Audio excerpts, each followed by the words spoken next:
I mean, auditioning can be so painfully humiliating, to the point where there was times when I wouldn't. Even there was things that I really liked, and I just thought I would be reading. And I was like, I can't put myself through it today. I just can't do it, because it is. You get in those rooms, and it is so. Especially as you try more and more to bring yourself to things, it's very difficult to navigate the rejection that is essential. That's just really part of it. Okay, first of all, hold your sides. You don't have to give a completed performance. You don't have to create the environment for everyone that's watching and make them feel the smoke in the air. And just step back from that for a second. Hold your sides, sit down, and just connect on a personal level to what you're saying and what you're doing and what you're seeing. Just that is enough. Just that alone, if you're able to honestly let whatever you're saying affect you and change the way that you see out of your eyes, that already is a huge step past what so many others are going to be doing, right? Which is desperately just trying to get the part. So, and it doesn't mean that that's how you should necessarily do the audition, for sure. But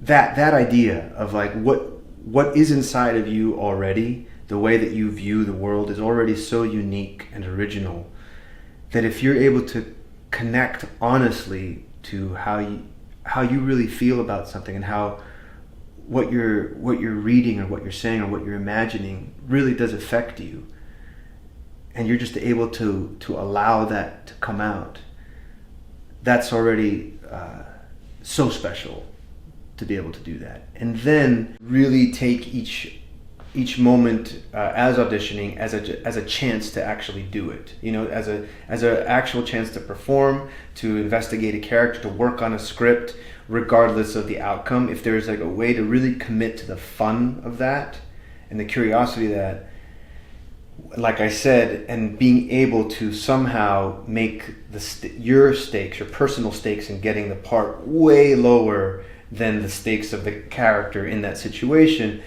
then I think it can be a much more interesting process that can teach you something, as opposed to one that's just utter humiliation.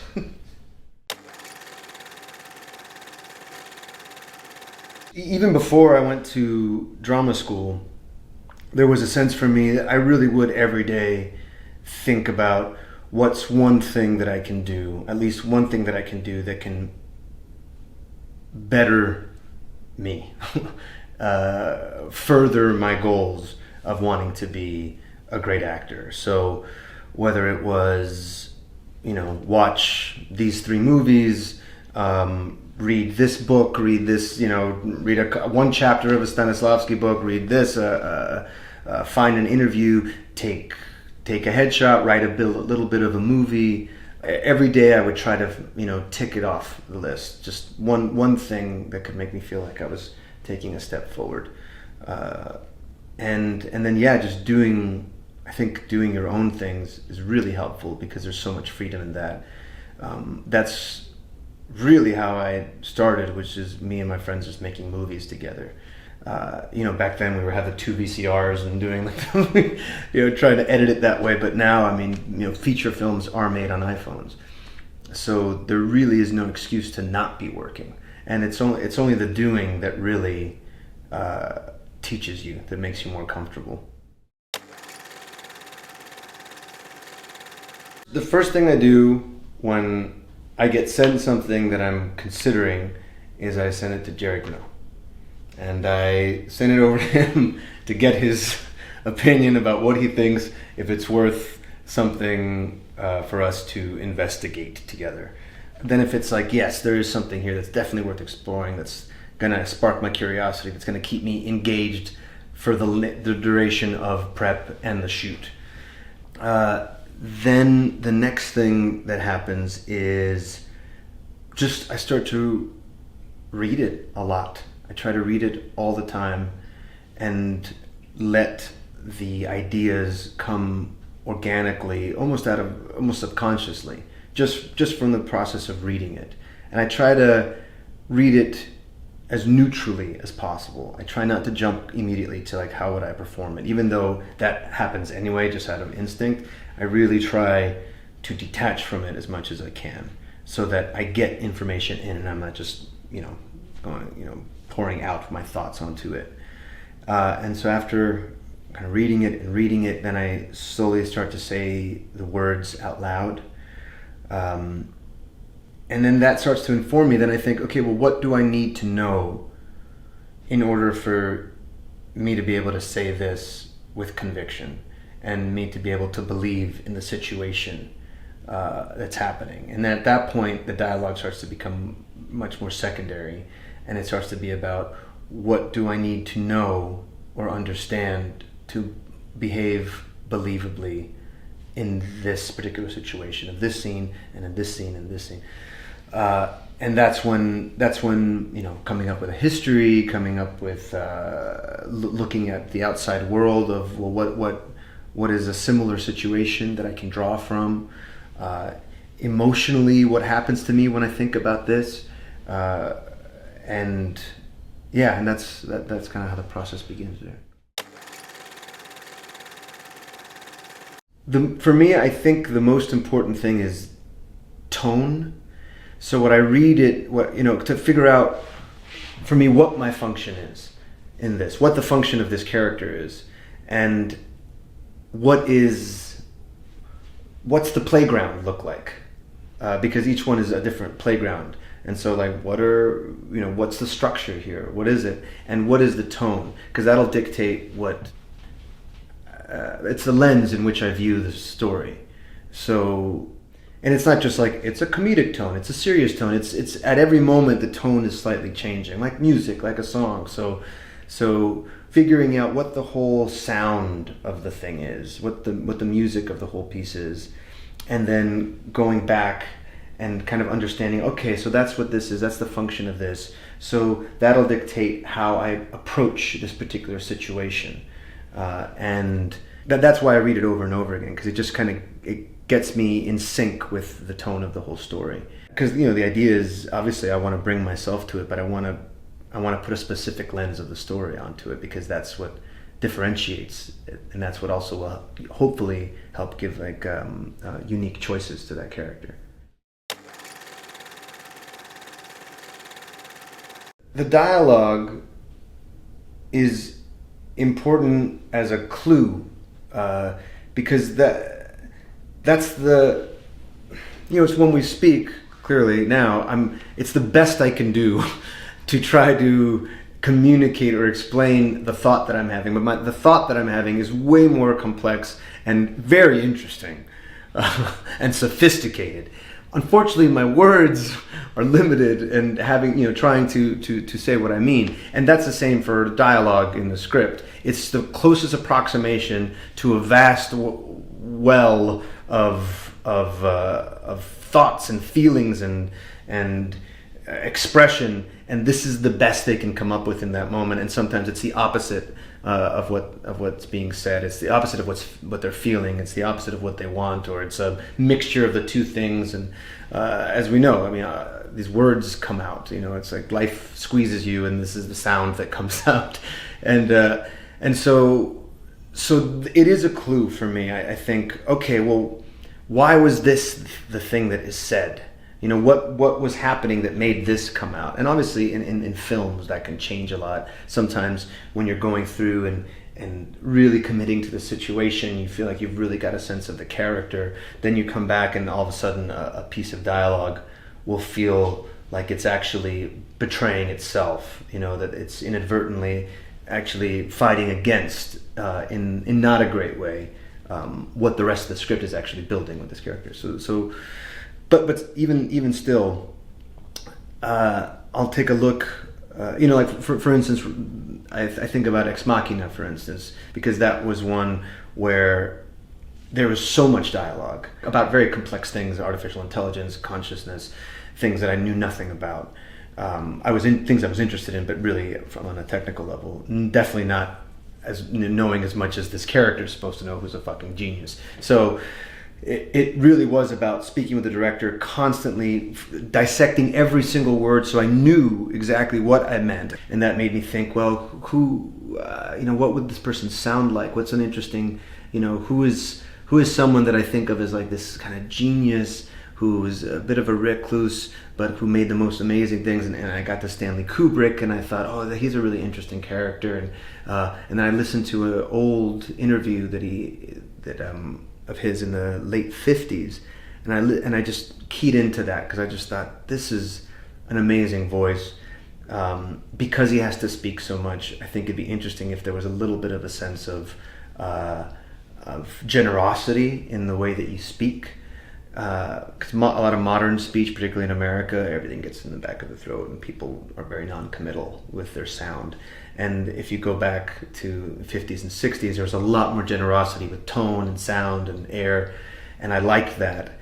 And so that's part of it. I think when I look at the characters, the tone of it, the inspiration for the type of person that I think it is, will have me kind of reach out and look at different things, and then hopefully something pops and I think, oh, that's an interesting sound that lines up with the way that I'm thinking about this person. Early on as possible, I just love talking about it. I love having conversations about it. I love letting them into what I'm thinking about. And while I'm doing all this, I think I really try to stay as flexible as possible, so that when I get on set, if this amazing constructed idea that I've spent months putting together, and then I do it in the set with the other actors, and it's just not working, then there's flexibility to throw it all away and see what else is there, because it's all inside anyway. So I think that for me it has been a process, and certainly working with Jerry has helped this a lot, of not thinking about reaching out for a character that lives out there, but it really is about, for me, the fun of it is thinking, what if I was born into these circumstances? What if I had been born with this way of thinking, with these kinds of parents, lived this certain kind of life, was born into this kind of physicality? How would I respond in these situations? And you find that the things that you choose to do could be vastly different from what my personal upbringing has made me behave in the way that I behave. So yeah, it is very much an internal process, but one where it's bringing myself to the thing and seeing how that alchemy changes everything. The actual shooting, between action and cut, feels like a very physiological thing that happens. It's hyper physical. It has more to do with breathing and seeing than with any kind of prep.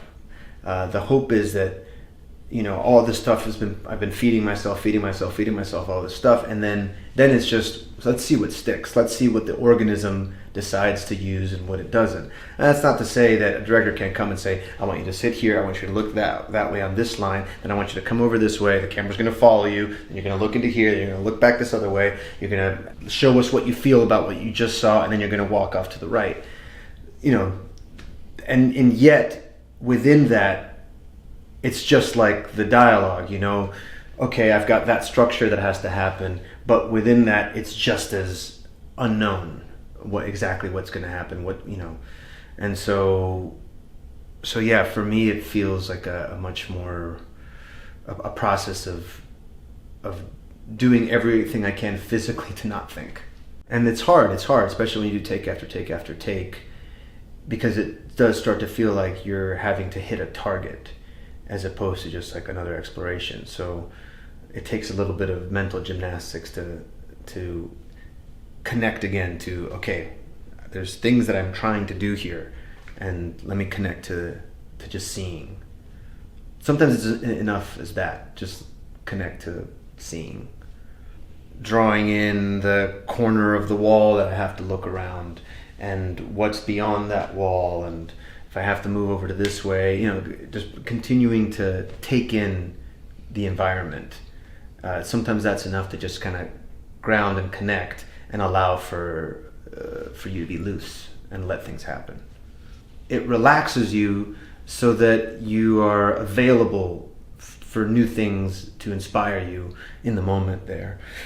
Suddenly because it's very easy to not see when someone says action, you're just immediately looking back into your own head, and trying to remember what you're supposed to be doing, and oh yeah, and I'm supposed to think this now, and then oh yeah, I had thought that in this part, in this dialogue, I wanted it to say it like this, and oh yeah, I watched that take and I wanted to kind of look this. So already you're just kind of all looking back here. You're not, it's and then if the camera gets this close and you're supposed to be like looking out there, just everything just gets blurry, and I think that your organism just kind of panics a little bit, just like if someone just suddenly came behind you and covered your eyes, So trying to remind myself to just really look at the thing you're looking at. It's so simple, but it's so easy not to do.